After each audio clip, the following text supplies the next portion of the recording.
তো এখন আমাদের এই পুকুরটাতে বাবা জাল দেবে, আর সেই জন্যে মা কী করছে যে শুকনো চিংড়ি যে মাছের যে খাবার সেটা পুকুরে ফেলে দিচ্ছে যাতে মাছগুলো খেতে আসে। আসলে বাবা এই পুকুরটা থেকে মাছগুলো জাল দিয়ে ধরে আরেকটা পুকুরে সেটাতে ফেলবে, তার কারণ এটা হচ্ছে ছোট পুকুর আর এটাতে মাছ অনেক বেশি হয়ে গিয়েছে। তো সেই জন্যই এই পুকুরটা থেকে মাছগুলো ধরে পাশে আরেকটা আমাদের যে বড় পুকুর রয়েছে সেটাতে ফেলবে। চলুন দেখি কি মাছ পড়ে।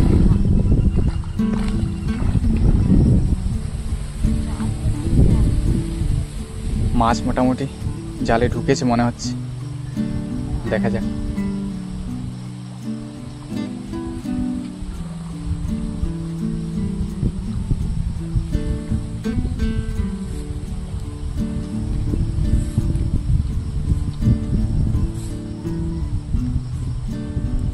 এই দেখুন একটা মনে হয় রূপচাঁদ দেখতে পাচ্ছি।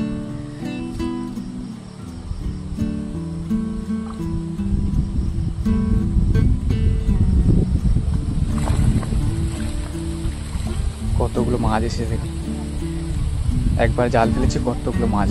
আসলে এই পুকুরে অনেক মাছ অনেক হয়ে গিয়েছে। এবারে জাল থেকে মাছগুলো ছাড়িয়ে আবার এই পুকুরে ফেলা হবে।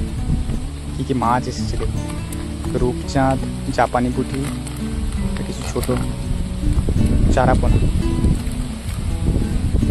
এই সব মাছগুলোকে এই যে সামনে যে পুকুরটা দেখছেন এটা আমাদের বড় পুকুর, তো এই জন্যেই এটাতে হচ্ছে ছোটো মাছগুলোকে ফেলা হবে, আর এগুলো আগামী বছর আবার বড় হয়ে গেলে তখন এগুলোকে আবার বিক্রি করা হবে।